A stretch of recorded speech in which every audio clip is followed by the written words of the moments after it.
Thanks for downloading this show from PC One. Before we get rolling, here's a word from one of the folks who helped bring you this podcast. The following program is a PodcastOne.com production. He started in a small town in Texas. Worked his ass off to become one of the most famous wrestlers of all time. We're going to take care of business tonight, and that's the bottom line. And now he's dominating the world of on-demand audio. And he's doing it for the working man. This is a damn good outlet for me to spew the bullshit off my brain. Yeah! This is the Steve Austin Show. Unleashed.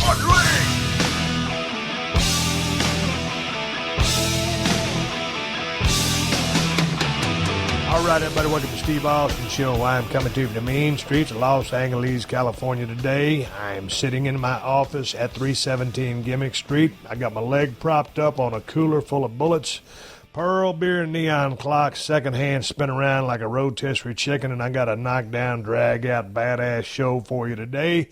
I'm going to sit down and talk a little bit about the WWE pay-per-view event that just happened this past weekend, Payback. And my buddy Court Bauer from MLW Radio is going to be joining me on this show, talking about the matches. I also got a couple of questions, if I can drop those in there, that you send in the questions at SteveAustinShow.com. But we're going to sit down and talk about the pay-per-view that just happened this past weekend. And from top to bottom, I thought it was a really, really solid card. I thought there was some really good matches. I have a few opinions that I want to drop on the pay-per-view, some of the finishes, some of the things that I noticed. Like I said, I thought it was a damn good pay-per-view. I just thought the few things could have been changed up or been a little bit different, in my opinion. It will be interesting to hear Court's opinion as well. Long-time wrestling fan, long-time guy that's covered the business of pro wrestling, and very opinionated and very well thought out opinion. So we're going to break down this show and shoot the breeze and just have fun. Again, I'll also drop a few questions that you guys send into my email and get Court's response to them along with mine. I'll tell you what, that's the show today. Before I get to the show, we finally are 99.9% finished with the remodel. I know I've been saying that. There's just a couple of pendant lights that need to be hung up, and 2 lights that need to be attached to the wall, and 2 light bulbs that need to be screwed into a light fixture that we do not have, and they're not regular light bulbs. Other than that, everything is done, and I believe this Sunday we're going to start moving back in there. Oh, the fireplace. They got to put one more coat of stucco on, and they got to put these stones down on the hearth of the fireplace. That's all the work that needs to be done, and that will be done in just a few days. So the fact is, me and my wife went out the other day and started looking for some furniture. We don't need a whole house of furniture. We just need a couple of items. So we went out, we got a king-size bed because our other one was busted. It had the left leg over there on my side was sitting on a bunch of damn books we had stacked on top of each other.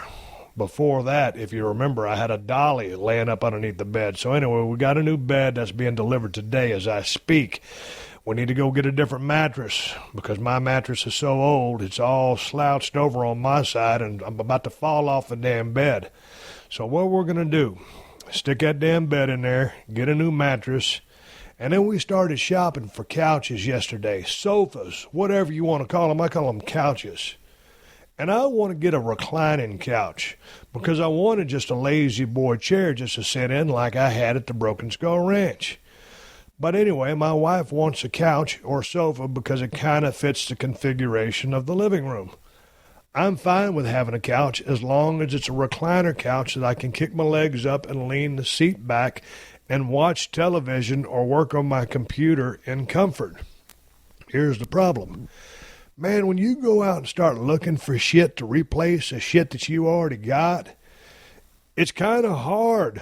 I don't know what's happened in furniture for the last 10 years because the couch, the love seat, and the chair that I'm sitting on right now, we bought as a set at some just little gimmick furniture store. And it was like, I don't know, for the whole set, it might have cost us $1,200, and that included the coffee table.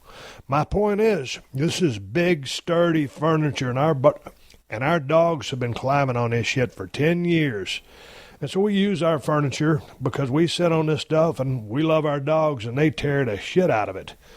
So we started looking for some new couches and sofas and shit, and it's like, I don't know. They got all this stuff with a real low back, and the seat cushion is real long. It's like something you would see in the lobby of a hotel in Los Angeles.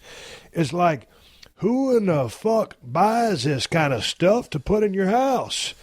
If you have a couch like this, I apologize. Let me shut this window. Right when we finished our remodel, my neighbor next door wants to put a new floor in, and that guy's running that saw over there putting his tile in. So anyway, it's hard to find a goddamn couch, and I like couches with a real thick pillow on the back side of the couch where you lean your shoulders on, because Moolah, for some reason, loves to climb up on the top of the furniture, and that's where she lays as she looks out and runs the security force here at the 317 compound. So Moolah likes to climb on the back of the couch. So I got to find a couch that's big enough for Moolah's fat ass to still lay on the back of the couch. So we looked, and we drove out to Thousand Oaks, and then we looked over here in Hawthorne, California, and then we were going to go to another place, and I told my wife, I said, you know what? I said, there's nothing wrong with the shit we got. Let's just take the same stuff that we had in there, which is in 317 Gimmick Street, put it over there. Let's get settled back into our new house. This is going to be this Sunday, right after they finish that fireplace. Let's just get set up back in there. I said, we ain't no rush to go get new furniture. I'm going to turn this place here next door into a studio, so it's not like I need a bunch of couches over here. There's nothing wrong with the stuff we have. So let's just take this shit. I'll put it on a dolly. I moved it over here single-handedly by myself to begin with. I can move it back over to 316 single-handedly, put it back down in the spots that it was in, and take up the same fucking footprint as we had before. We ain't no hurry to buy no shiny new furniture to impress anybody. Ain't nobody comes to my house anyway. Shit. It ain't like we got friends over all the time. We don't entertain all the time. We don't throw cocktail parties and all kinds of bullshit like that. It's just me and my wife and my 3 dogs. Motherfuckers come over and we do a podcast in my office, but then they hit the damn bricks and it's just myself and my wife. We ain't trying to keep up with the Joneses. We ain't trying to impress nobody.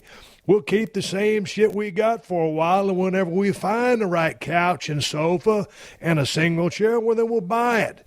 And then we'll move the shit back over here. So I told my wife, I said, I'm just ready to get back over there, enjoy our new remodel, and we need a little bit more room. This little kitchen that's over here at 317, it's like a little galley.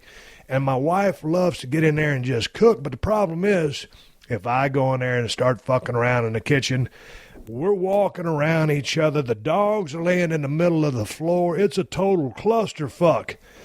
Our kitchen over at 316 is just a lot bigger, and it's not a big house to begin with, but the kitchen is wide open.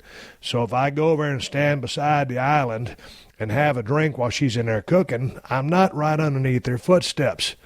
We just need to get back over there so we have a little bit more space to operate, and it's not so fucking claustrophobic. I will say, with putting in those new floors and changing the paint scheme inside the house at 316, it's so much more efficient from a lighting standpoint. You can see much better over there. Over here at 317 Gimmick Street, this house was built in 53, and most of the bedrooms, well, it's a 3-bedroom house. None of the bedrooms have a light in the center of the ceiling because they just didn't do that back then. There's a light switch on the wall which controls a plug-in switch. If you have a table lamp, then you can turn that table lamp on, but the lighting in this thing blows. And there's 2 lights in the kitchen, which are dingy yellow light, and you can barely see. I ain't sitting there complaining. Dig the place, but from a lighting standpoint, when it gets dark over here, you can't see shit. So That's the whole reason we remodeled our house, so he can enjoy the son of a bitch. So I'm looking forward to getting over there. That is my project for the week. And hell, on top of that, I've been trying to go out to the Broken Skull Challenge compound. I shipped all my Kawasaki mules out there. I'm trying to get out there and start riding them sumbitches more often. I've been meaning to get out to the shooting range and shoot with Lynn Thompson and the gang over at Cold Steel Knives in Ventura. Lynn got him a new shooting range, so I'm looking forward to going over and shooting some steel targets. I've been getting all these emails from people asking me about the ranch. Steve, what are you going to do? You're going to miss deer hunting. Steve, where are you going to go hunting this year? Aren't you going to miss all that hunting? Quite frankly, I am not. I'm going to go hunt down in South Texas for 2 weeks. Already have the ranch scheduled, and I'm looking forward to getting down there. Truth of the matter is, I'm probably just going to ride around on my Kawasaki mule and look for arrowheads. I want to shoot some steel targets. I just like hearing the bullet hit the steel. I like to shoot because I like to challenge myself and see what my skill level is at that long-range stuff. I want to go to a long-distance shooting range to have some lessons, learn how to call the wind, and dial in a scope that way, stuff out to 1,000 yards. Anyway, that's enough rambling. That's the things that I got going on. We're going to keep the same furniture we got. We're going to move it over this Sunday. Bed's getting delivered today. We will be back in 316. They're finishing out that fireplace middle of the week, and then we are 100% done after those 2-3 fucking lights come in, back in the crib, make us sing into a studio over here, and have some more guests come over here, and that's the bottom line. Before we get into breaking down Payback with Court Bauer, let me get into a little bit of Loot Crate. Loot Crate has announced the next crate in their bi-monthly WWE Slam Crate series. This time, the theme is stables. Why stables? Well, Loot Crate thinks a team of 2 is great, but a team of more than 2 is even better. So the Stables Crate pays tribute to the WWE superstars who banded together and became forces of nature. So sign up at lootcrate.com/unleashed by June the 15th at 9 p.m. PST so you don't miss out, because once this crate is gone, it is gone. And don't forget to use the promo code UNLEASHED to save $3 off your order. The Stables Crate is loaded with great items you'll only find from Loot Crate, and this box features looks from the likes of Triple H from his days with DX, Sasha Banks from the Four Horsemen, and Bray Wyatt of the Wyatt family. And, of course, there's an authentic T-shirt you can only get in the WWE Slam Crate. And there's a second action figure of the Attitude Series line. So sign up now at lootcrate.com/unleashed and do it by June the 15th at 9 p.m. Pacific Standard Time so you don't miss out. And remember to use my promo code UNLEASHED to save $3 off on your stable Slam Crate now. That's lootcrate.com/unleashed and use the promo code UNLEASHED to save $3 off your crate. Do it by June 15th at 9 p.m. PST, because once this crate is gone, it's gone. One last announcement before I get into the body of the podcast. Make sure you tune in Tuesday. Shane McMahon stops by 317 Gimmick Street. We had a blast shooting the breeze and talking pro wrestling / sports entertainment, then headed across the street and grabbed a steak. Check out my conversation with Shane McMahon from the WWE this coming Tuesday. This is Jay Moore. I have a new sports podcast every day. More sports. Hashtag more sports. You don't even have to know anything about sports to love it. All you got to know is I get down. I tell it like it is. I curse. I know. That's weird. And I guarantee you will love it. PodcastOne app. Please hit subscribe. The Steve Austin Show. The Steve Austin Show. All right, check 1, 2. I'm rolling sound over here at 316 Gimmick Street. I'm in my motherfucking garage. I'm talking to Court Bauer of MLW Radio. You talk about headaches, hassles, and horse shit. I about had a gut full of all this moving and all this stupid shit. Trying to get a signal going, trying to break down WWE Payback pay-per-view with Court Bauer. Try to sign on to Skype. My fucking Blue Yeti microphone doesn't work. Then I moved to the garage so I can get away from all all the workers working over here. Court, welcome to the show. I got a welder working on my front gate. I got the ADT people in here installing an alarm. I got a couple of other people working on loose ends. I'm trying to get a signal. I was using a hotspot over at 317. It wasn't strong enough to work. I come over here, and then my microphone shits out on me, so now I just got this little gimmick cord plugged into the port on my computer. I'm using that. I don't know how it sounds. Do you read me loud and clear, Court? You are clear as crystal. Crystal clear. Can you tell that I'm mad as a motherfucker because of all this shit that's going on? Well, yeah, man, you keep hanging up on me for about an hour. I don't know what the fuck's going on. Well, I know. It's because my goddamn Blue Yeti keeps crapping out and then the fucking Skype crashes. So you got a global icon, a national treasure. I'm sitting in an office chair in my garage. There's a power rack. There's weights everywhere. There's television boxes. I got file cabinets beside me. My laptop's sitting on my leg. This wasn't what I had envisioned. I wanted to be at a desk in a nice chair, being able to review the information that I've gathered to talk about this podcast with you. So I end up in my garage. I push the button for the garage door to come down, but there's some shit in the way. And you know what was in the way of the garage door with the electronic sensor that wouldn't let it close, Court? Guess. What's that?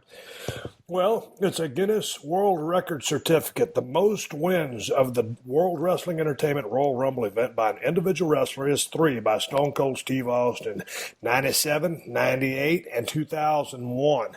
And not only that, Court, but the 3 plaques, which I brought back from the Broken Skull Ranch in South Texas. The IRMA Platinum Video Award for Austin 316, the DVD, whatever it was back in the day, the CD. Sales of over 50,000 units. Also, Court, in that stack was the Platinum Video Award for Hell Yeah. Sales of over 50,000 units. And on top of that, Court, because Stone Cold said so, over 50,000 units. So these 4 trophies of my illustrious historical past in the business of professional wrestling, now known as sports entertainment, were the last wedge holding up our podcast when I was hoping we could at least attempt to break down WWE Payback. And when I read out those awards to you, Court, does that bring back any fond memories? Well, man, I thought we were going to end up reviewing the next pay-per-view with how long this took. But I was just going to ask you if you happen to come across a Wild Samoan Student of the Year Booker Award in your pile of awards over there. Do you mean to tell me you lost yours? It's probably in my garage, yeah. God dang it. Hey, let's talk a little bit about Payback. Now that I got all this shit lined out, let me turn these, close all these boxes. Payback. Starting right off, Court, let's just jump right into it. I thought it was a real solid event. A couple of finishes that I would have changed. As far as the guys and the girls working in the ring, I thought really everybody clicked. Everybody worked their ass off. We'll get into the House of Horrors match. That was kind of funky, but it was really shot well. And the 2 guys, Bray Wyatt and Randy Orton, worked their balls off as far as trying to pull this thing off. It was an interesting departure from the norm. We'll break it down in a little bit. But when I watch this, as I always try to watch these things, Court, as a fan, I spent 15 years in the business, and with getting out of the business, I always still consider myself still in the business. So I'm a lifetime fan, and I'll always watch. I thought it was a pretty goddamn solid pay-per-view. What are your thoughts before we break down the matches individually? You look at the match order, and that's such a big part of booking, is having a good match order so the show flows, you're off to the races in a quick and exciting way, and it builds and builds and builds. And that's a science, and a lot of times people get that wrong. WWE got that right with Payback. I thought the show was cooking from the jump, and liked every match. And the match order was phenomenal, and that's something that sometimes gets overlooked in how they present their product. It really was a great flow to the show. Man, let's jump into Kevin Owens, KO versus Chris Jericho.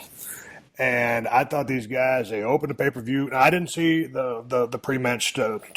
I didn't see the pre-show stuff. I only saw what was directly on the Payback pay-per-view. So Chris Jericho and Kevin Owens started the show, and this was the match. You know, it's Payback. It's the match after WrestleMania, but this is the match I wanted to see at WrestleMania. I thought these guys worked their asses off. You talk about snug. Both guys were chopping the shit out of each other. They told a great story, heavy duty, but both guys working their asses off, and then the finish when KO put that finger on the ropes. Yep. And then Jericho jumps all over that finger and ends up with the win to become the United States champion. I thought it was a hellacious match, and I think it delivered on all fronts for me. It's very physical. Chris Jericho still operating at a very I don't know how long this guy's going to keep going, but he's still operating at a very high level.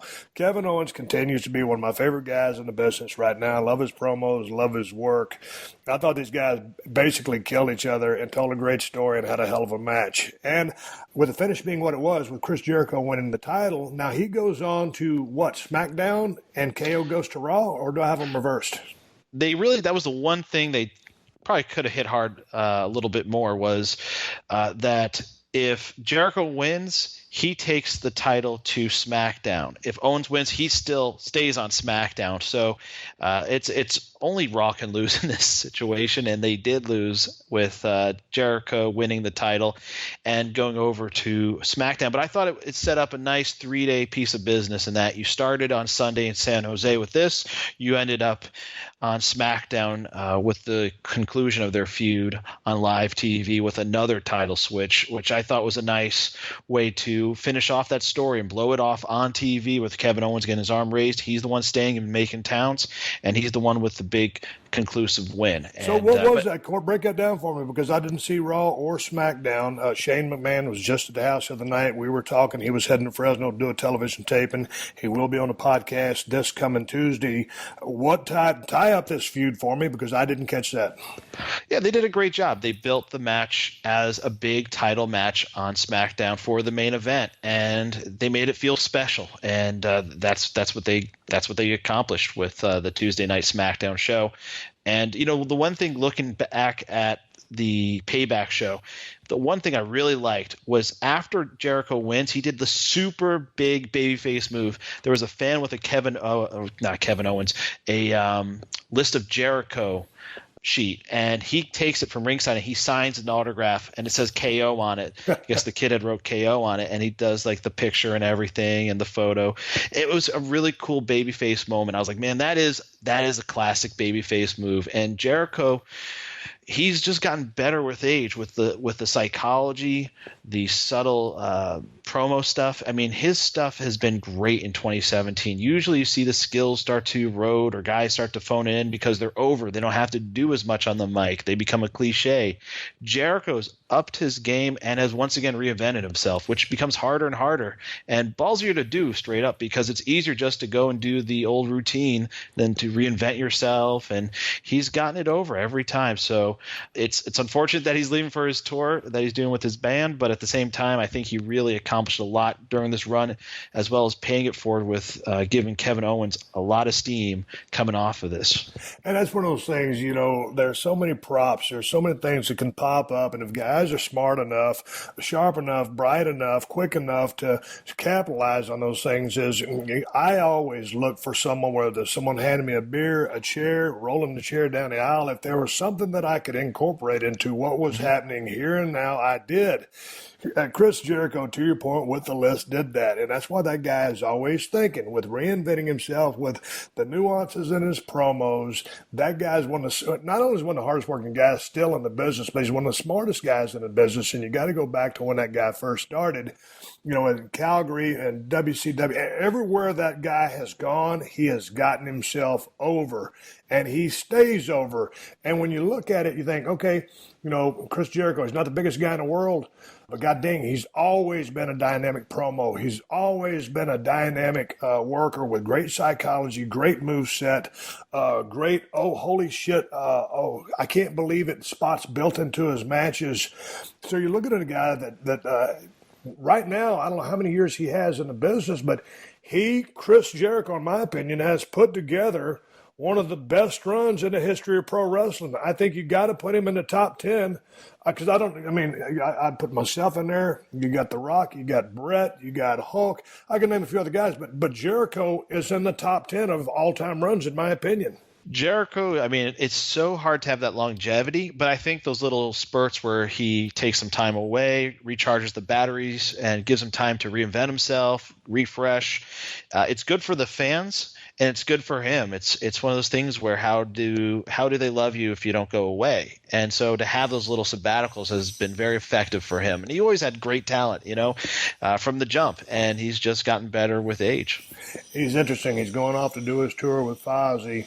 I got a chance to see this new video. I forgot the name of the song, but goddamn, if you get a chance to see it, and maybe it's on Chris Jericho's website, or maybe he'll tweet it out on his Twitter account, but hell of a damn music video. I enjoyed the shit out of it. I got a sneak peek probably, but if you get a chance to go see Chris Jericho touring with Fozzy, Jesus Christ, this guy continues to be one of the hardest working guys in show business, and he's leaving the business of pro wrestling for right now to go get on the road and the rock and roll grind. And goddamn, I don't know how this guy keeps doing it. I mean, at some point you think uncle, but Chris Jericho with his podcast situation, I guess he's dropping 2 shows a week. He's got other shows on his Jericho network. His Fozzy stuff has been that's been ongoing for 10, 15 or more years.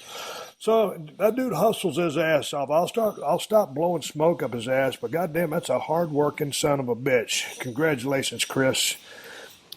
Hey, man, let's move on to Neville versus Austin Aries. This is a match that I was looking forward to, and I love the fact that Neville finally has picked up a lot of steam with just really being an evil character with a lot of venom and spite in him. He lays all his shit in. Austin Aries is a hell of a damn hand. These guys had a goddamn really good match going on. And then what was the finish on there? It was like a submission-style finish, but Neville grabs the referee's hand, forcing the disqualification. Aries is in there holding his jock strap because he just got fucked out of the title because Neville got himself disqualified. I thought they told a great story. I thought there was a lot of back and forth great action because both guys are outstanding hands. Both guys are veteran wrestlers. A lot of people didn't like the finish. I myself did like the finish. And it leaves definitely. you wanting more of these two. The right guy, Neville, hangs onto the belt. It would be sweet to see if Austin Aries ever gets it. But for right now, I thought it was the right finish, and it was fresh for me. Good undercard finish. You don't have to have clean finishes up and down the card. For the second match on the main show, it worked. And I think you can't overlook that Neville has totally adjusted his work style, his in-ring presentation, his persona, which isn't easy to do when you go heel. I mean, he had a crowd-pleasing spot, arsenal, everything, and he's totally changed it. You see how his facials are changed. He really plays the camera really well with how he works the eyes, how he milks the audience, tries to get his heat, and works a more deliberate heel style. He slowed down, and it's different, and that's a hard adjustment for a lot of guys. They don't really make it so easily. He did a great job. Austin Aries, natural heel here, trying to be a babyface. It's a little awkward, but mechanically the match was great. They told a great story. The one thing that's really bothering me right now is there's too much black on the gear. If you look at these two guys, they both had almost identical gear, and that's the same issue if you look at the main event for Monday Night Raw. You had Finn Balor, Seth Rollins. They all had black gear in that triple threat. The Miz, silver trim, black trunks. And it's like you got to change it up, you got to differentiate, or you all kind of blend in, especially to a super casual fan. And just to market yourself differently, I think it's important not to wear all black. It looks good, but you got to differentiate. If you see that everyone in the locker room is wearing black, it might be time to go in a different direction. God dang, you're nitpicking on the costuming. But I want to say this, and to your points about Neville, when this kid first came in, he was a good-looking kid. He's got a great physique. He's got a great moveset, all kinds of athletic ability. He just comes in as a babyface, the man that gravity forgot whatever the gimmick was, kind of a white meat babyface, if you will. And, he's a hell of a worker. He's been around for a long time. He knows his craft very well. But there just wasn't enough to him.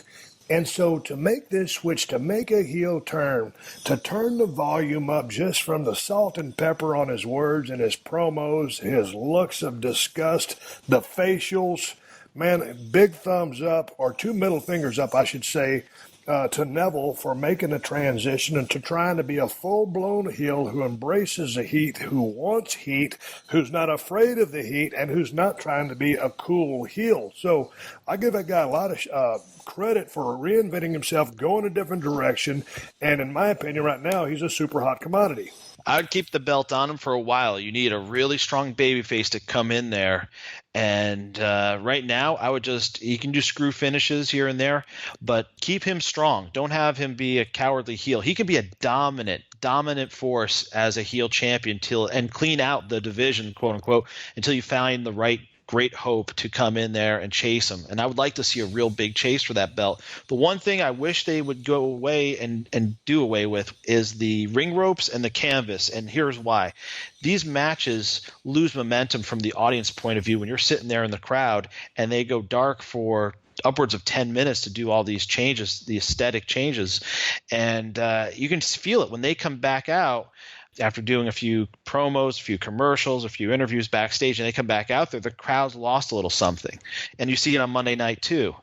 If they just were to keep it clean and not make those adjustments, I think the crowd would be a little bit more energized at the beginning of these matches, because now these guys have to work from a deficit, get the crowd back in it, get them hot, and get them into your match, which they often do, but it's harder.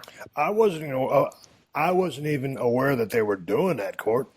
Yeah. What happens is you'll notice it on Monday Night Raw. They'll pad the show in between a cruiserweight match and what comes before it, and they'll do promos, they'll do commercial breaks, they'll do whatever they can to cover that time so they can get those purple ropes on, get that different canvas that's branded the cruiserweight division, whatever it says on there, and just make it look a little different. It's the only division they do it for, which is kind of weird. If they did this for every division, I get it. And that's a disconnect for me, because Vince is like, well, continuity is big when you're branding your championships, and it's a weird departure. I know they're trying to make it feel special and different. They even splash a little bit of purple lighting in the crowd, but I think you don't need to go there. I just give them good action and say this is what the cruiserweight division's all about. This style, this fast, dynamic, 205 and under, and you're good. You don't have to go that far. Yeah, well, goddamn, I watch this show very intently and with purpose, because I figured we might be talking about it, and I just wanted to enjoy a wrestling pay-per-view, and I did. But that was something that didn't even catch my eye. I didn't pay any attention to it. I was just watching the match for what it was. But goddamn, to your point, when you go through a setup like that and you got to get the people back, and there's been a little bit of a lull,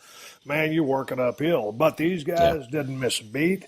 They worked their ass off. Told a great story. I enjoyed the finish, and then the right guy ended up with the belt. And, hey, man, I'd like to see Aries get another chance at it. And if he can take it from him, more power to him. I like the finish. And also, one more point about Neville. He really is reminding me, and I know he's not trying to be Dynamite Kid, and Dynamite Kid's one of a kind, but when I see this kid work now with that venom in him, a little more snap to his work, maybe he really reminds me a lot of a Dynamite Kid. Well, he has that aggression. That might be it. Because, there's only one Dynamite, but he has more aggression, and that's one of the things, the intent to hurt and the aggression that Dynamite had was so spectacular that a lot of guys don't have, but they need. Yeah, and with Dynamite, he would just swarm you, and that's the same thing you see with Neville now. He's really on you, and he's like a pit bull, just like Dynamite was, and that's what you need to be in the cruiserweight division is a pit bull, and I think they got out of that very, very strongly with the DQ finish. Austin Aries looking strong, Neville, looking still strong, standing tall. This feud must continue. Okay, we're going to move on, but I want to bring up this point of aggression and pitbull attitude as it comes back further down the card. I wanted to set the hook there. Pay attention.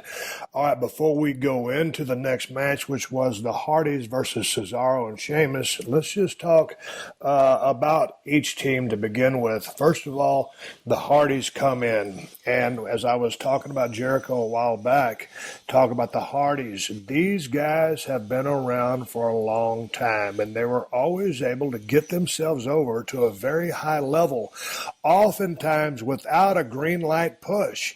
And then they'd split them up, or they'd do something with them, or they'd try to get them over, and they got over to a very high level. Then they left for a long time. Now they're back. Yeah.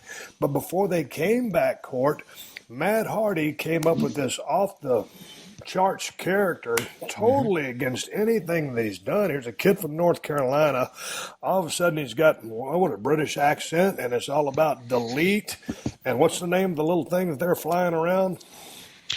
Vanguard 1. Vanguard 1. God damn, what a good idea. And whether it was theirs or not, the fact that Matt Hardy pulled off this character, and then also with Jeff Hardy's participation in the angle, they were both outstanding in this. To come back to Raw, now they're just the Hardys. Now that's good enough for me. I just wanted to say how much they've changed, and what did you expect when they came back? Because they got a huge ovation at WrestleMania 33.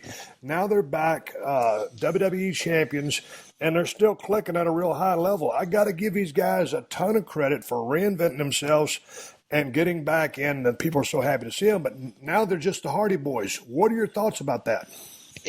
I think the broken concept was great because it's so hard to be the pretty boys, the cutting edge tag team, both these qualities that made the Hardys, that made them break out, 15, 20 years ago. It's hard to age gracefully when you're a cutting edge wrestler, mechanically speaking, an innovator, and also a pretty boy. They usually don't age well. It's a hard gimmick to live up to when you're, north of 35, eyeing 40. And the broken concept played to those strengths and was able to mask the weaknesses of an aging pretty boy tag team and made them eccentric and allowed them to do different things and work a different style. So the expectations were different. They went more entertaining than, workhorse. And they're still great workers, but they adjusted their style. They adjusted their personas, and it played to their strengths, not their weaknesses. And that's what I loved about the broken concept. It was entertaining, yes, but it was able to give them a new lease on life, a whole new lease on life, a whole new line of merchandise, and it really became not just a cult thing. I mean, it was so big, you see a whole arena, WWE arena, before they even signed, chanting delete, delete, doing the whole hand slice thing. So, I mean, they got it over in a big way over at Impact and then on the Indies as well, and then going to WWE, reintroduce them as the Hardys. The classic version makes sense because Vince is going, that didn't happen in the WWE. To him, it didn't happen. So you have to reestablish them. And then gradually, I think they're going to transition to a form of the broken characters. But there's some sort of IP hang up with Impact Wrestling. I guess they're negotiating. We'll see if they can get the rights to it, because when you typically create a character somewhere, a promotion will claim the intellectual property. Mm-hmm. And sometimes it's also how it's carved out in a contract. So there's some dispute going on there, but I think at the end of the day, they're going to do something along those lines down the road. And they need to, because being the old school Hardys, it's nostalgia and it definitely works, but it only works for a certain point. And they have to work that style as those guys, and at a certain point they're going to have to transition to something else for their own well-being, but also to be fresh characters on TV, because the broken concept is such great TV for Raw or SmackDown moving forward. And I think that's where Matt's going to shine. Jeff in this current configuration shines a little bit more than Matt. It's going to be reversed if they go the broken concept, because Matt is the star of that gimmick. Well, we'll see what happens, but just a shout out to both those guys for reinventing themselves. I love the broken concept. I loved all the stuff that were there, the fights out in the woods at the Hardy's place and all the stuff that they set the battlefield. I can't remember it all, but it was spectacular stuff. And I sent them a couple of messages. That's how much I liked it. But I want to talk now about, before we get into the match, Cesaro and Sheamus.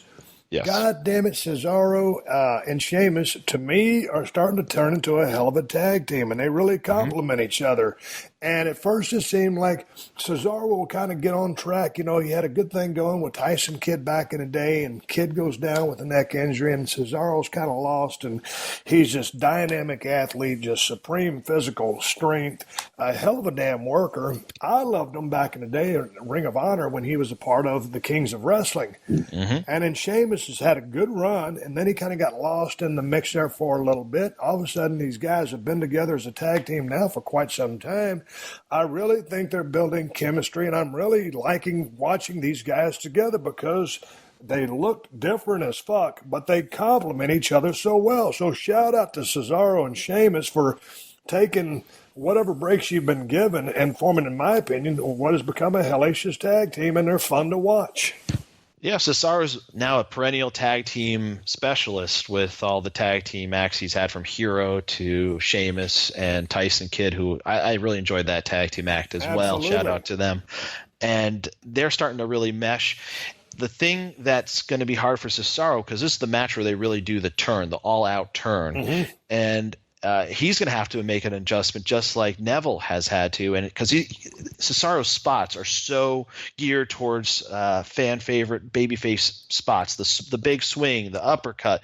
It's just a lot of babyface stuff in his arsenal. So he's now going to have to pivot and change his moveset to a little bit different. That's more of a heel style, not such a crowd pleasing style, because you don't want to get that pop. You want to get booed. And he's got to really crank up the aggression when you talk about, that Pitbull type attitude. He's such a babyface in a lot of ways. Sheamus, I don't think he's going to have any problem with it. But Cesaro's going to be tasked with now having to really show his teeth as a heel. He's got all the talent in the world, and I think this could be a great tag team. They seem like a top-level tag team, and that's good for the brand split right now. You need those kind of credible acts. And Sheamus will beat the dog shit out of you. He lays his shit in. It looks good. Cesaro is such, like you said, he does have kind of a babyface moveset. From everything he does is so impressive because that's how good of an athlete he is. So I just think, along with that aggression, but just that mean streak and the willingness to cheat a little bit, do something behind the referee's back, if you will, but just be a little bit meaner. But I see the sky's the limit for these guys if they just let them run. So it ends up, they have a damn good match, very competitive match, back and forth. Jeff with the Swanton after Sheamus thought he had it won, and so the Hardys retain, and they did the classic, because it really was kind of a babyface match. Yep. And they played it vanilla. They played it off the classic handshake. I thought it was going to go down in the ring. They even had me fooled. And because of the way that camera angle was, just on the Hardys, when those guys crashed into the frame and just bombarded those guys, I damn near went through my ceiling because I loved it. I kind of expected it. And I was like, okay, I guess they're not going to go that direction. And all of a sudden, there's Sheamus and Cesaro, and they're kicking the dog shit out of the Hardy Boys. I absolutely loved it. What were your thoughts? Yeah, I thought that was a good way to do it. It was a little different. You thought it was over, about to maybe go backstage, and no, they're back in there and they're laying it in. And the one thing, just thinking about Cesaro and how you can turn that guy more of a heel, he's got that fantastic uppercut. And that kind of guy, I would love to see someone in 2017 use brass knucks. And if that would be such a powerful finish, if he were to get out those brass knucks and hit that uppercut, that to me is a great strong heel finish for a guy like that. Give us something dirty like that out of him. And he can do that every match, or tease that he's going to do it. Doesn't have to do it every match. And it's just like, oh, that's his gimmick. He has the brass knucks. And because his uppercut looks so damn credible. You add brass knucks there, that's a damn equalizer. That's going to drop anyone. I also thought it helped that Sheamus knocked out Jeff Hardy's tooth. Holy shit. That was nasty. Now, backstage for a situation like this, is there heat, or what's the protocol, Steve? If this were to happen to you, you're on your hands and knees and you get punted like that. No, man, I don't think there's any heat. Man, those guys are out there trying to tell a story, trying to get this angle over. They did. Hey, you catch one, it's a little snug or maybe in the wrong placement, but it is what it is. And if I'd have been in the same shoes and that'd have been my mouth, I'd just say, man, sometimes you take one for the team. I'll tell you what, if there's one thing Jeff Hardy is, it's double tough. If you watch that old motorcycle crash he had, because he loves dirt bikes and motocross, and all the stuff that he's done over the course of his career, from all of those TLC matches, the cage matches, I mean, this guy he's not afraid of anything. So believe me, getting a tooth knocked out of his mouth is nothing but a thing to this guy, and I think everything is cool, no heat at all, in my opinion. Yeah, well, you watch him, even after the match, he was not selling like as much as I would be selling. I'd be selling big off of something like that. He really wasn't. I was like, wow, if you didn't really look closely, you may not think it was a real deal. But they really played it up the following night on Raw, and that really helped kind of add a little seasoning to this emerging heel tag team by saying, man, look how hard he was on Jeff. He really did lose the tooth. They show it to you in every different angle. They hit you on social media with it in slow motion. I mean, I'm surprised they don't even have a T-shirt at this point out just to sell this thing at this point. But it was, I thought, turning a negative into a positive, that does add a little heat to Sheamus as a heel. That's just a vicious, unrelenting, dangerous force.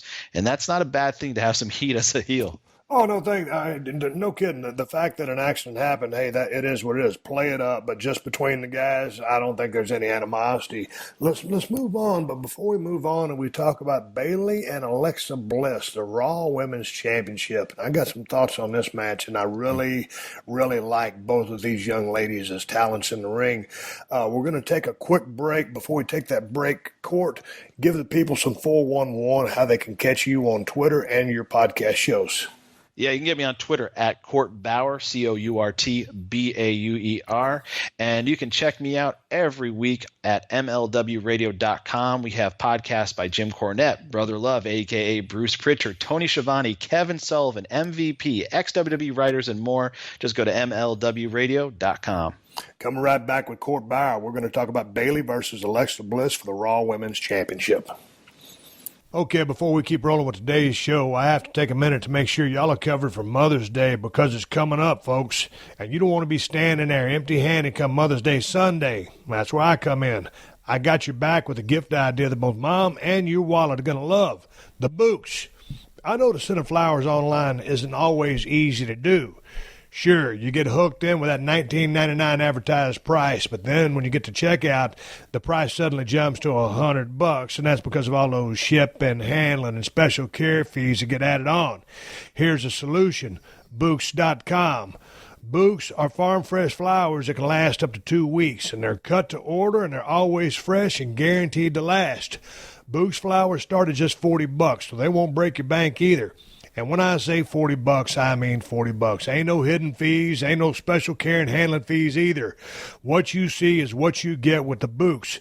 And right now, if you register at Books.com and use my promo code Steve, you'll save 20% off your order and receive free weekday delivery. So register now at Books.com and use my promo code Steve to save 20% off your order and get free weekday delivery. That's promo code Steve at Books.com. If you're in the market for a car, then you need to check out TrueCar. TrueCar gives you the price and information you need to feel confident about your purchase. When you register with TrueCar, you'll see what other people in your local area paid for the car you want. And from there, you can connect with a local TrueCar certified dealer and enjoy a more confident car buying experience. TrueCar shows you real pricing on actual inventory, so you see competitive pricing offered to you by TrueCar certified dealers for vehicles that are actually on their lots. And you'll also see all the dealer incentives before you get to the lot so you can feel confident about the price when you show up. TrueCar makes car buying easy, no matter if you're looking for a brand new or a used vehicle. And the stats don't lie. Over 3 million cars have been sold to TrueCar users by the TrueCar Certified Dealer Network. There are over 13,000 dealers in that network with some 700,000 pre-owned vehicles available. So do yourself a favor and go to TrueCar for your next car buying experience. TrueCar doesn't just make the process easier, it'll also save you some money. TrueCar users save an average of over $3,000 off MSRP. So when you're ready to buy a new or used car, visit TrueCar to enjoy a better car buying experience. Some features not available in all states. Steve Austin. Unleashed. All right, here we are. I'm back with Court Bauer, MLW Radio. We're talking about Payback, WWE pay-per-view this past Sunday, and god dang, women's match, Bayley versus Alexa Bliss. Court, I don't want to sway your opinion. I want you to lead off and give me your thoughts on this match, sum it up, and then I'll chip in on the back end. How's that for you? All right. No, I thought, you look at Alexa Bliss and how far she's come. It was just over a year or so ago that she was transitioning from being a valet like Sunny from back in the day to being an in-ring worker. And then she gets drafted last summer to Smackdown, and now is going to be a focus on Raw as one of the top heels in the women's division. And she has the promo down. She has the swagger down. She has the persona down. She knows how to market herself, package herself, and now she has her own merch, and her work is coming along. She really is progressing at a nice speed, and this was a big match for her, a big test, big focus on a Raw pay-per-view against Bayley in her hometown.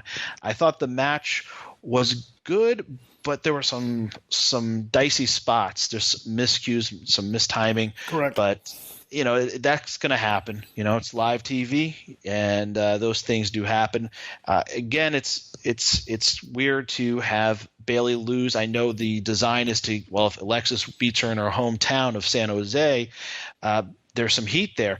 Not necessarily heat. You got to do something strong to get that heat in the finish. They didn't accomplish that in the finish, and I'm not knocking the talent, just the way it was designed by whoever, the office, the agents, whoever was collaborating on that. It didn't effectively get you more heat, or in the aftermath get you more heat like the prior match with the Hardys and Sheamus and Cesaro. So that was a little weird for me. And again, I would rather see a hero made in their hometown than broken before they're effectively made. Back in the day, you wouldn't have seen Hulk Hogan lose in Tampa, Florida. You wouldn't have seen Dusty Rhodes lose in Austin, Texas, or down in Florida as well. You protect them in their hometowns. And listen, it goes back to Bret Hart. He didn't get beat in Canada for a reason. And maybe it goes back to Montreal. And I want to bring up the Montreal Screwjob, but maybe it goes back to 97, because then it was a real big issue to lose in your hometown, and Bret wasn't feeling it. There was other circumstances, of course, but I wonder if Vince in the back of his mind is thinking, man, we got to condition the talent to not being so strong in their opinions about losing their hometown. And maybe it's something they've been slowly trying to effectively get over, talent to be a little easier about losing. I don't know. Well, my thoughts were this. I thought, like you said, I thought both these women worked their asses off. They had a good match. That being said, there was a couple of hiccups in the match. But what I got out of this match was both these women have great chemistry together. I want to see these two work again. There's a lot of natural chemistry there. The match itself was fine, other than a few hiccups. But let's go into one thing I want to point out. I love the fact that Bayley laid in more on that comeback. She's a lot more salty on the comeback. She's laying her shit in. I'm digging that. She's trying to fight for that belt, and so when she's bringing that shit, I'm buying it, and that's the way I want her to fight. She's that hugger. The kids love her. She's a white meat baby face, and so yes.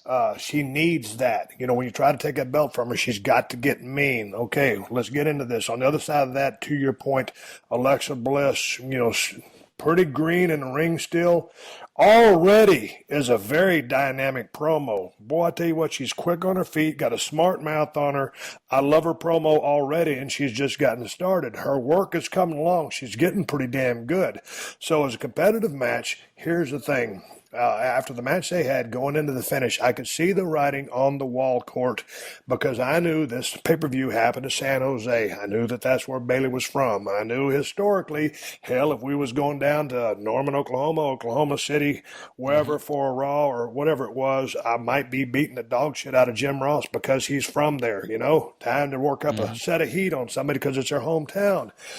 I would have really preferred that Bayley go over in this match, and if they want to put the belt on Alexa, do that on Raw.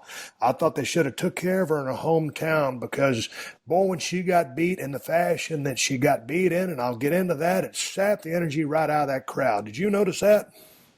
Yeah, it did. Boy, they wanted to see her win, and it just took the wind out of their sails. Well, you had a really strong show. It kicked off with the pre-show with Enzo and Big Cass against the Club. Then you had Jericho on the main show against Owens. Great match. We covered it. Aries Neville, great match. Hardys versus Cesaro and Sheamus, great match, but also the aftermath was very strong. So you're clicking. You're going along. This match order is really effective. It's building, and it builds that finish. And the air goes out of the arena. And I could see it coming, and the reason I could see it coming, because she runs into that turnbuckle cover, whatever it is, and that's one time. And then she hits it again, and I'm thinking, okay, they're putting a chink in her armor, here's a shot into the side of the battleship, small package, and then Alexa just picks her up, DDT, clean in the middle out of nowhere. After, like I said, the two set shots on the turnbuckle gimmick. I was like, man, if you're going to beat Bayley, this needs to be a screw job finish, so in my opinion, so that Alexa gets some heat out of it. And so you have some sympathy for Bayley. I mean, maybe some people had sympathy for Bayley. She kept running into the thing. It was a part of the match. Right. DDT out of nowhere. But I thought if you're trying to heat Alexa up, and she's a pretty good little heat-seeking missile. She's got a little bit of heat to her, but you always want more. If you're going to beat the champ in her hometown, screw job finish. So you got sympathy for Bayley. Alexa is moreover because of the heat. So I thought leaving this match, I always look at what happens to each person or each tag team after the match, where they were as compared to where they were before the match. So I looked at this as pretty much Bayley comes out a little bit on the downside because she lost seemingly clean, in my opinion, in the middle of the ring to Alexa. Alexa comes out as the champion, so a little bit further down the road because she is the champion. But if she'd have done a screw job and had heat, cheated somehow to win, she'd still have the belt. She'd have more heat.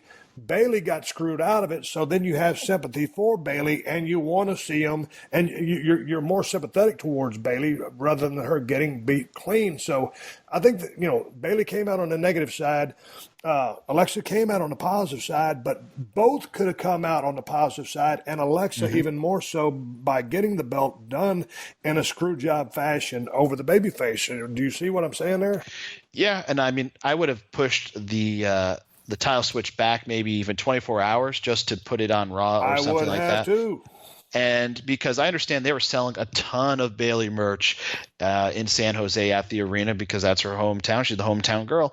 And I think you would have had she would have been made in her hometown because it's not like she's established. She is still very much new to the whole scene.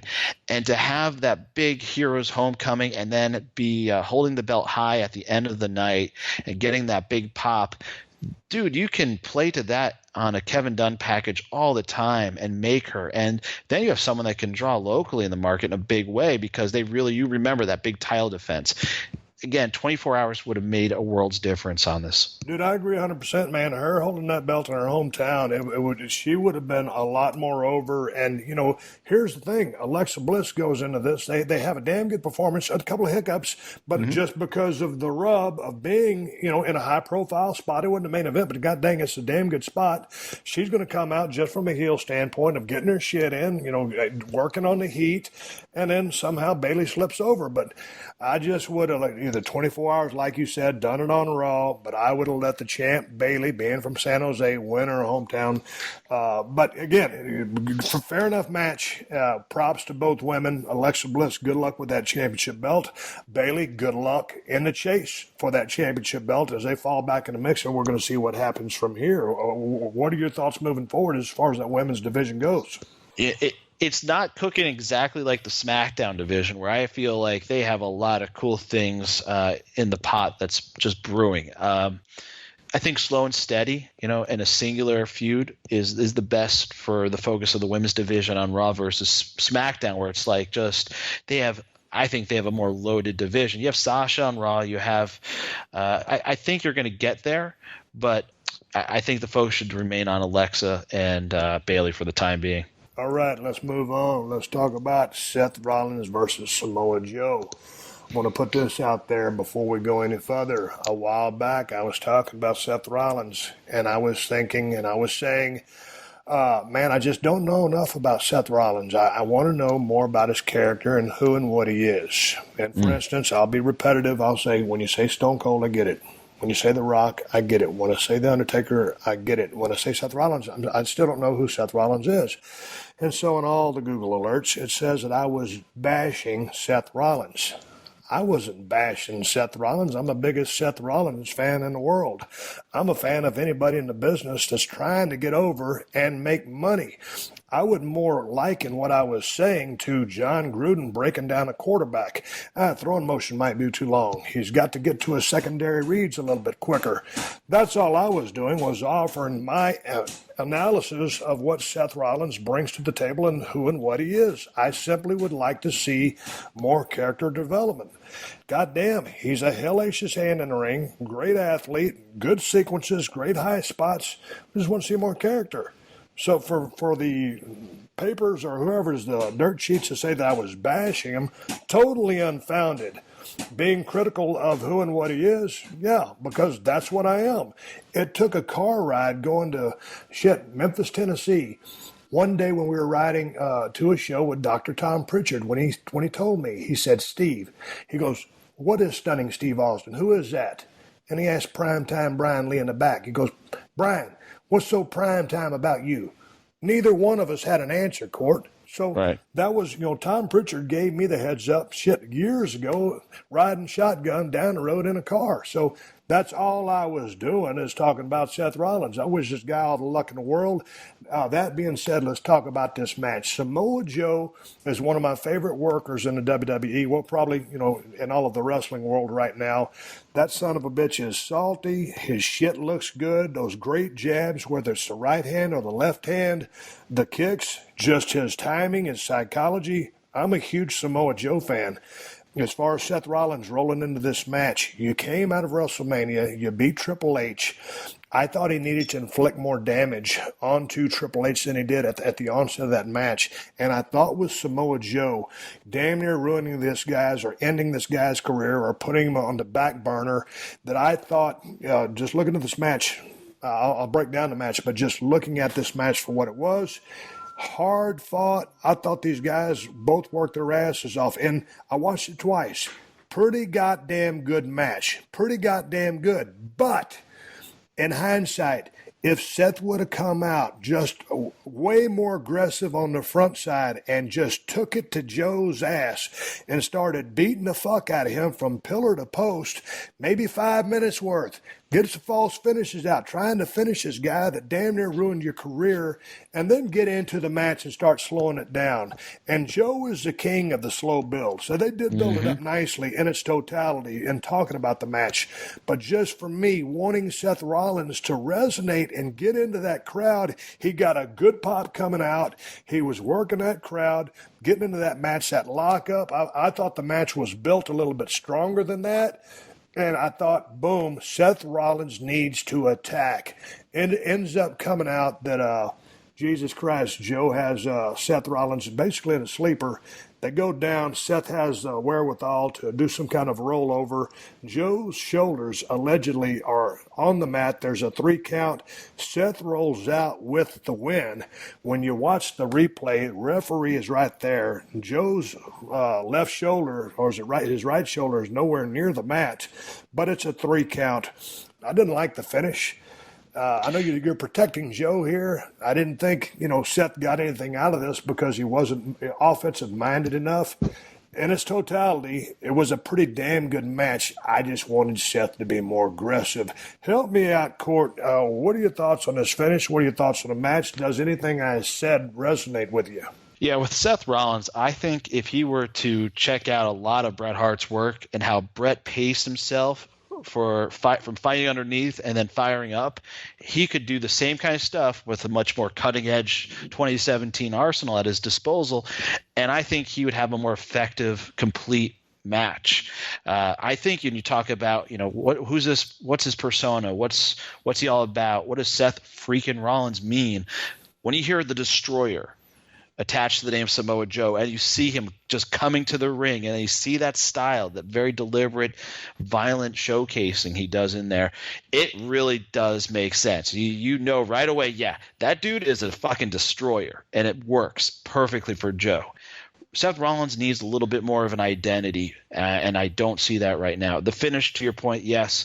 Man, that roll up the turnbuckles and then fall back into the sleepers, kind of like – in its day, it was a dope spot. Now I'm like, man, I've seen that a lot, and it's some of the most iconic matches, So when you try to replicate that, it gets to be a little – you need to do something, give it a twist or something.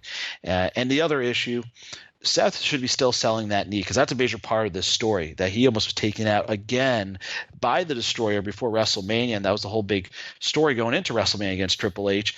And I would have had it bandaged. I mean, he's still selling it, but I would have had some sort of visual just to look how thick that knee brace is, even if he doesn't need one, just to give us something. Have Joe rip it off and just beat the hell out of that knee.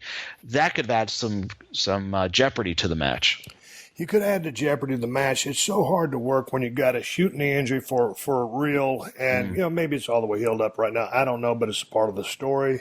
For me, it's a tough thing when you're a babyface that you want to be more over. If you limit a guy and start working that knee too much, you're really limiting what he can do. So you don't want to take too much. He sold the shit out of me the whole match. I'll give him credit for that. There was a nice spot in the match. Joe gives him basically a power bomb into a Boston Crab. Love that move, but that Seth's trying to scramble for that rope was a little over the top. Got to be a little bit more reality based. That's nitpicking there, but it's something that I picked up. Yeah, it's just the knee's a tough one. Flair was the king at working the knee. This kid has a shoot injury.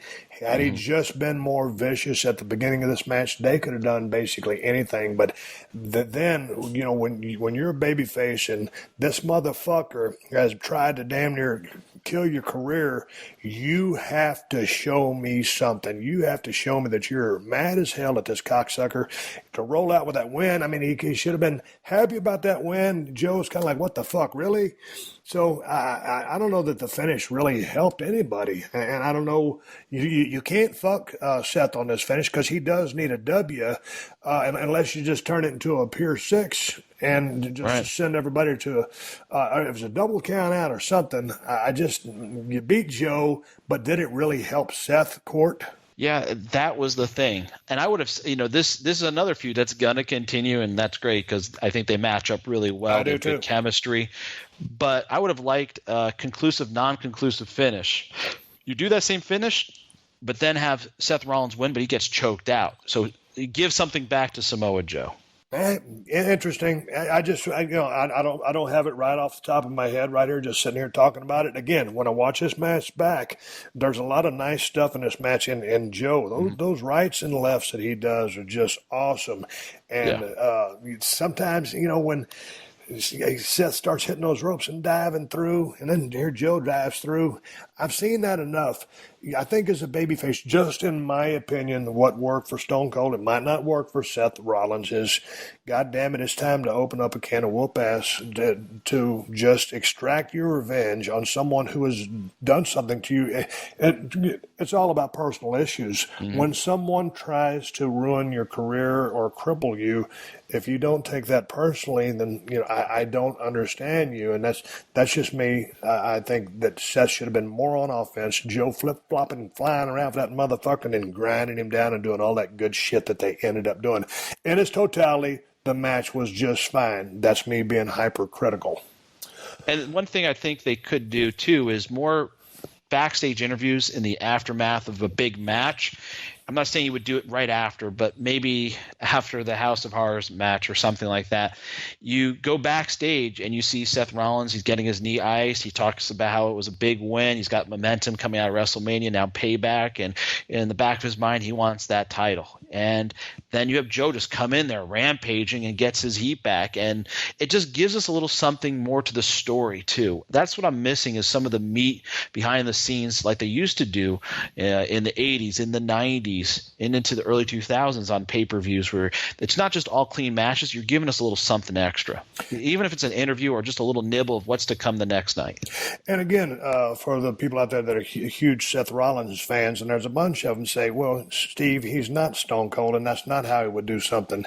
Well, okay, the interview that Court just talked about, just give me something from this guy so that I just know a little bit more about him, can identify with him, so I can be even more behind him than I am. So anyway, a great effort by both guys. Samoa Joe is one of the best workers in that company right now. And so if these guys stay engaged, I want to see more matches from them. But if not, let Seth go his way. Hopefully, get hotter and higher on the card than he already is. To Joe, I would love to see Joe down the road work with a Brock Lesnar, because I think physicality, just size-wise, Brock's, other than Braun Strowman, is bigger than anybody there. But Samoa Joe, he's a different kind of build, but he's solid enough. And goddamn, with the work that Joe brings to the ring, I don't even know which division both guys are in, but down the road, not tomorrow, I'd love to see Brock and Joe, because that could be a fucking classic.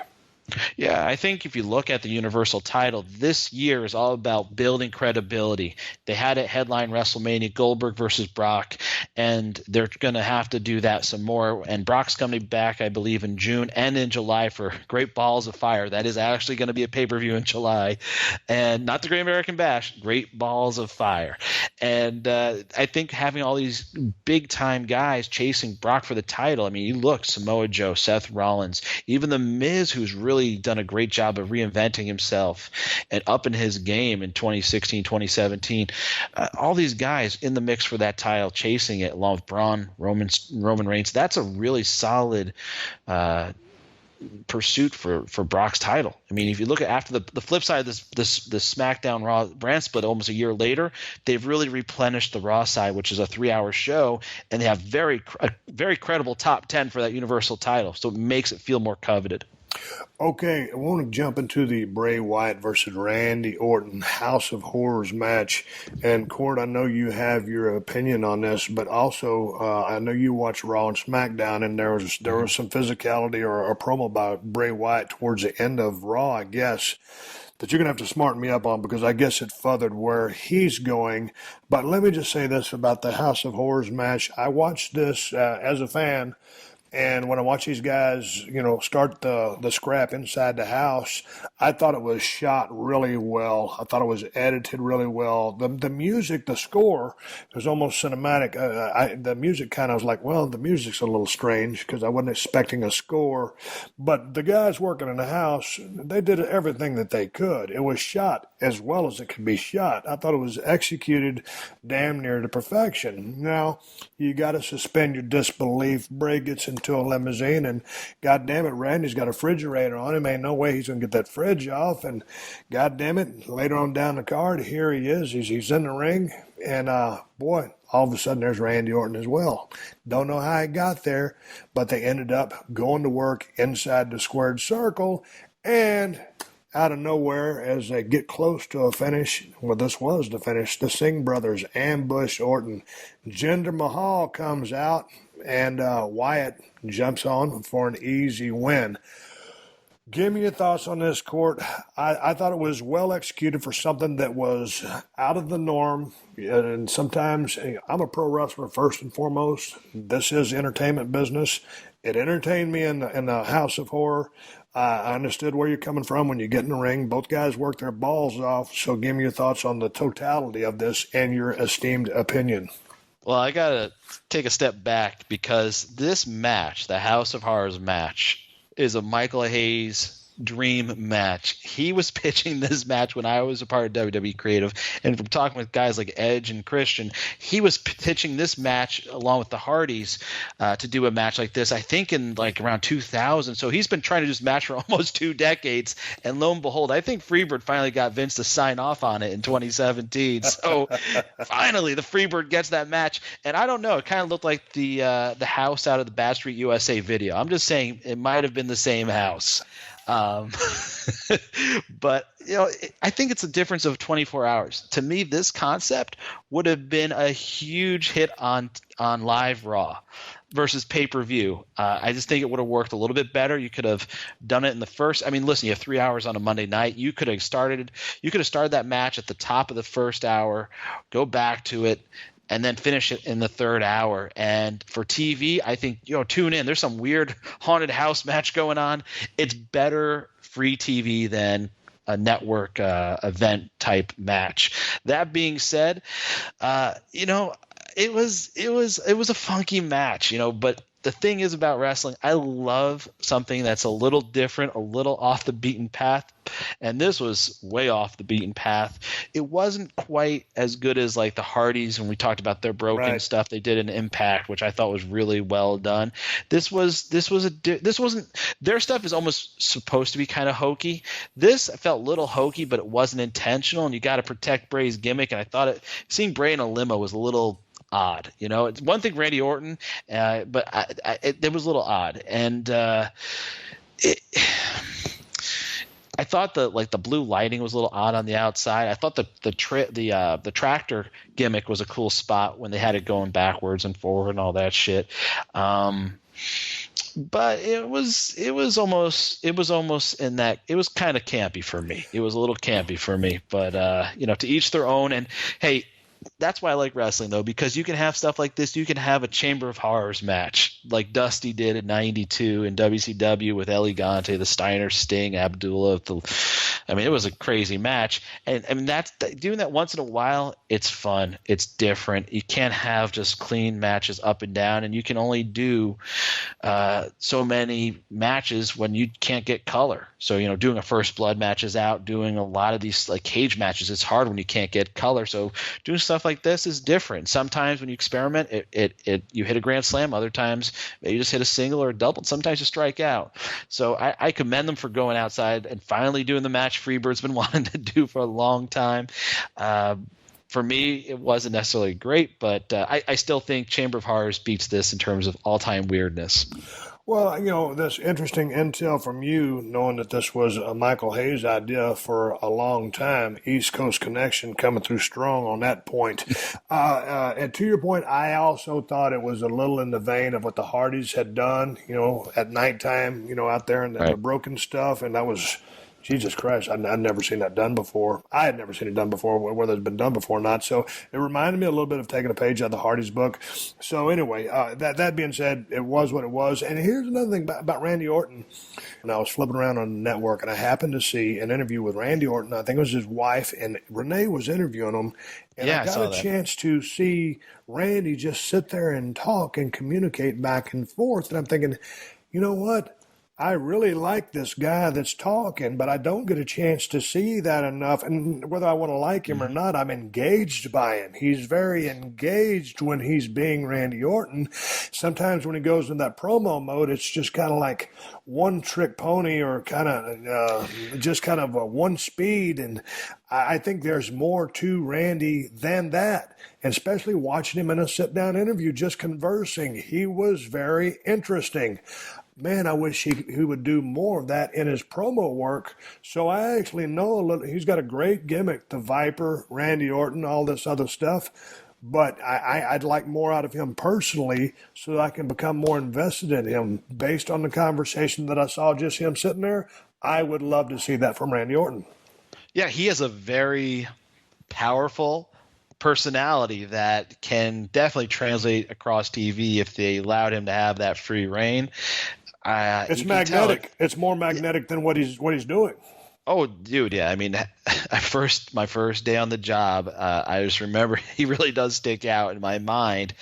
He can be a guy that is memorable, and you just let him freestyle out there, and I don't think you're going to have much of a problem at all. He's very smooth, very polished, and whether he's going to be a babyface like he pretty much was in that interview you're talking about, or he can be a heel. Oh, Randy could be a real heel. He's got it in him. He can do it for sure. It's just letting him have that free reign.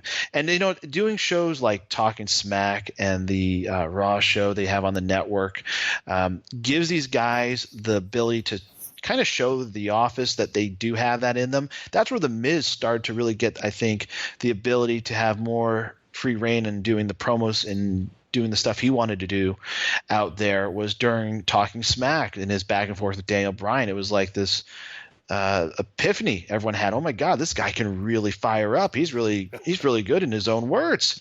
And so it's almost like that seems to be the testing ground, and that's an opportunity for the talent when they're out there to shine and show the writers, show the creative team, show Vince, everyone that they got game on the mic. It's up to you now to deliver. It's a real good opportunity for them to showcase, and hopefully more guys can move that in their direction and have the ability to control their verbiage and a little more creative freedom. And I understand WWE too, not being sure what guys can do, and it's live TV and you're trying to protect them and also deliver a surefire quality product. So it's a little bit of a trust factor, and it's a little bit of a confidence thing on both sides. And so when you have these network opportunities like these shows, it gives you that freedom to at least try and go there. So we'll see what happens with Randy, but I think having a Randy, a more relaxed Randy on the mic is better. I think the intense thing, it just gets to be one note too much. So that's the only thing I'd say about Randy. He's so good in the ring. just so polished. And this isn't a knock on Randy. It's kind of the condition in which he has to operate. All right, moving on. But great points there as far as those live things afterwards. When you get a chance just to, hey, be you, man, when you get one of those spots, go out there and be you and just let it fly. Don't try too hard. Just go be you. And it worked out for me many, many years ago. And I'm excited about that opportunity that they have. And like you said, all of a sudden your eyes open like, God damn, hey, we got something here we didn't know we had. So anyway, let's talk about the main event. Braun Strowman versus Roman Reigns. Court, lead it off. Well, you're coming after the Bayley match, which had a flat finish and took a little bit out of the arena. And then you go away from the arena and you have this House of Horrors match, which we just covered.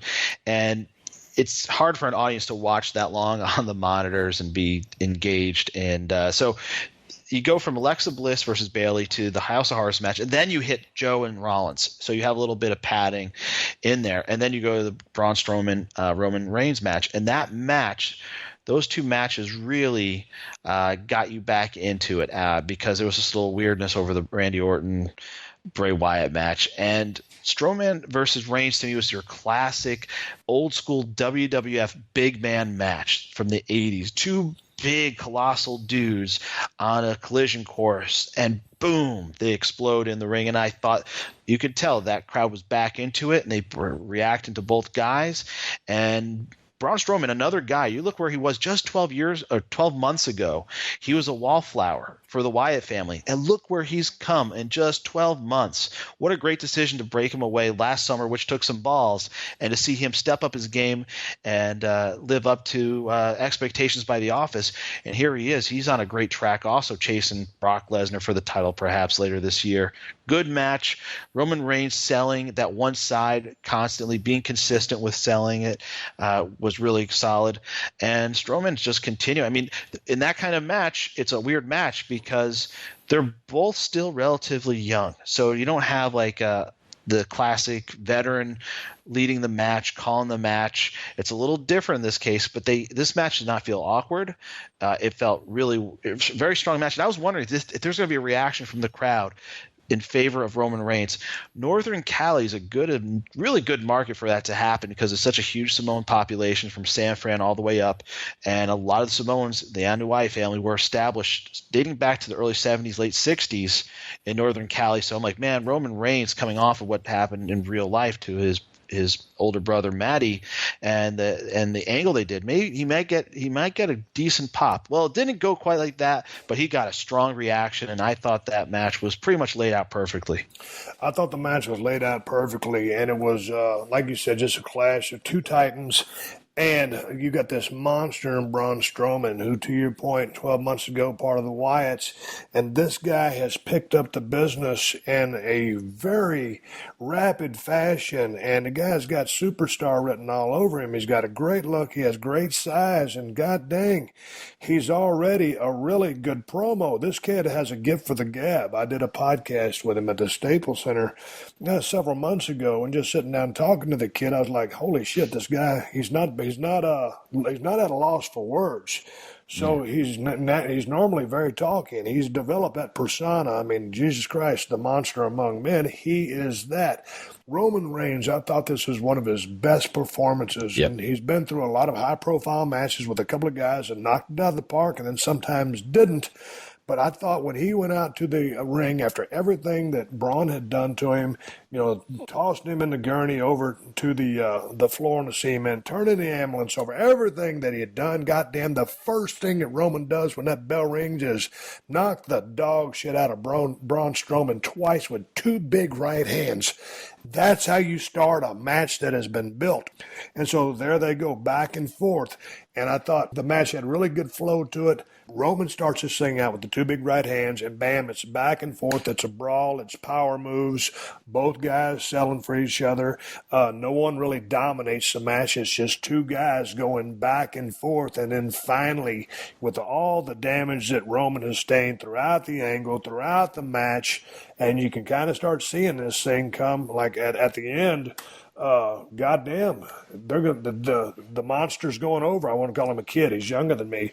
But all of a sudden, the monster's going over in this thing, and sure enough, there it was. When I started seeing that Roman go for that spear, and then not so fast, my friend, boom, 1, 2, 3, statement win. And that win, Court, was a great win for Braun Strowman because he's a big, bad motherfucker. The loss for Roman gets more out of a loss than he would have with a win, because now I feel the loss has humanized him. Now, you're watching the product with two different opinions these days. Back in the old days, you just watch the storylines unfold, and that's the only way you watched it. These days, you watch what's going on, but then you question the writing. So here, if you ever question the writing, or if you're watching both ways, the writing is, finally this kid does the JOB, and it's like after you've been shoving him down our throat for so long, now he loses. Hey, I respect the kid. So whether you're going to run heel with this guy, run baby with this guy, Roman is moreover after this match by doing the favors and then coming back, Braun Strowman with the steps, crashing it into the chest, cutaway. All of a sudden, he's got blood coming out of his chest, his stomach. Very effective visual, great selling by Roman, a tremendous victory by the big man. It wasn't a fluke win, it was a statement win. Roman had been beaten down. He fought his ass off, that never say die attitude, that bloody picture, him trying to walk out of the arena under his own power showed that goddamn, he's a man's man. He got his ass whooped, but he wants to get on to the back by himself. I thought they told a great story. Both guys end up further down the road than they were before the match started. I give them both props. It was a big time main event. It wasn't WrestleMania, but when you're the main event, goddammit, the pressure's on you. Both of these guys delivered big time, so I give them both props.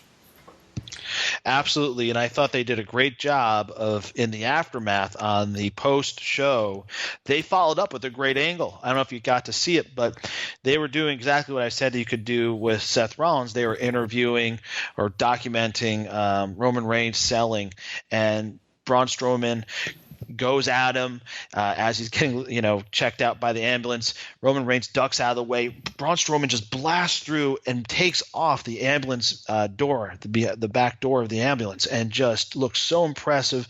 And they did a little something. They gave us a little bonus in the aftermath of everything to, again, push it forward to the following night, to continue this feud moving forward, to get both guys, give both guys a little something in the aftermath. And I like giving us that little morsel to have in the post show. Gives the post show some meaning too, and it gets Raw right off to a hot start with, hey, you better have tuned in to the after show because you got to see something interesting. And they just continue to do cool things with Braun Strowman, where he just looks so impressive. All these cool spots they're doing, all this quote unquote magic, as we'd call it back in the day, it works for a guy like that. And I'm wondering, I guess, I don't know, do you think this ends up in an ambulance match? Not one of my favorite stipulation matches, but that ambulance continually comes up in this feud. I don't know what it's going to end up as, but I remember back in my day, they set me up with great props, great scenarios, and that's what they're doing with Braun. It's not the same stuff. He's doing stuff completely different than I did, but they're setting him up with great opportunities. He's delivering on all fronts. He's got a lot of momentum. So more power to the kid. He's doing a great job. They've been really they're building a superstar here. And with Roman, as many people that were on the fence about that guy, he's always had the looks and size of a star. Now in my opinion, I just think the loss was big time for him, and that sell job on the back end of that. Still more fire from that guy at the right spots, but man, Roman is further down the road after this match than before, so I thought it was a win-win for both guys. It wrapped up the pay-per-view. They were in the main spot. They delivered. I thought from top to bottom, we had our issues with some of the matches, some of the finishes and what we saw, but I thought it was a great event for WWE, and if you haven't seen Payback, you ought to get on the network and watch it because I really enjoyed the show. Court, I know you're on MLW Radio. Drop some 411 for the people one more time before I ride off in a sunset and bring this thing home to a close. Yeah, check me out and all the characters: Tony Schiavone, Bruce Pritchard, MVP, Kevin Sullivan, Eric Bischoff, Jim Cornette, ex-WWE writers, and more at MLWRadio.com. We actually even have a writer's room featuring ex-WWE writers taking you inside the creative process at Titan Towers. The latest show features over 90 minutes of analysis and insight on the upcoming Vince McMahon movie as the writers got their hands on the script. So spoiler alert if you happen to check that one out. But you can check us all out at MLWRadio.com. And I'm on Twitter at Court Bauer. All right, Court, I'll catch you down the road. See you later. All right, everybody, give me the go-home cue. So I'm going to wrap up this podcast and ride off in the sunset. Before I go, I want to give you guys something to watch. If you haven't seen WWE Payback, I suggest you go back and watch that pay-per-view. I thought it was a real solid effort. There was a couple of things, as you heard in the show, that maybe I didn't agree with or Court Bauer had thoughts on, but I thought it was a damn good event. And going back to the main event, I really thought the main event put both guys, Braun Strowman and Roman Reigns, further down the road in the directions that they're trying to go. For Braun Strowman being as new to the business as he is, it looked like a superstar. For Roman Reigns to be able to show some vulnerability, maybe that match humanized him. The sell job on the stairs, the fire in the beginning of the match, I really enjoyed those performances. And from top to bottom, as you heard on the podcast, I had my thoughts on the pay-per-view. So I thought it was a real good event. I thought it was a great day at the office for all the guys and the girls that participated in the event. So check that out. And if you have any opinions, please send them to questions@steveaustonshow.com, and I'll see if I can address those on the show. I am working right now on getting some studio lines installed over here at 317 Gimmick Street. I want to be able to open up the phone lines and be able to talk to more people about things like this. So stay tuned for that in the future. It should be right around the corner as I get moved back into 316 Gimmick Street. But on those notes, let me close this show up and say that ProWrestlingTees.com/Steve Austin has all the shirts that I wore in the last season of Broken Skull Challenge. And my beer, Steve Austin's Broken Skull IPA, is available in California at Whole Foods and Total Wines. If you don't live in California, check InsideTheCellar.com to see if they ship to your state. And you can find everything Steve Austin related at BrokenSkullRanch.com, including both of my knives, the Cold Steel Broken Skull knife and the new working man's knife. Everybody needs a pocket knife, man or woman, whether you're opening letters, protecting yourself, or just trying to cut a section of rope, or just cut boxes. Everyone needs a knife. And I want to say one more thank you to all the fine sponsors of the Steve Austin Show. That's how I'm able to do this podcast for you twice a week for free. And you can find all my sponsors at PodcastOne.com. Just click on the Killer Deals button at the top of the page and then click on the Steve Austin Show banner. One last reminder, guys, don't forget to check out the Tuesday show. Shane McMahon came by 317 Gimmick Street. I'm shooting the breeze next week on the Tuesday Steve Austin Show. Until then, my name is Steve Austin, and I will catch your ass down the road. Download new episodes of Steve Austin Unleashed every Thursday at PodcastOne.com. That's PodcastOne.com.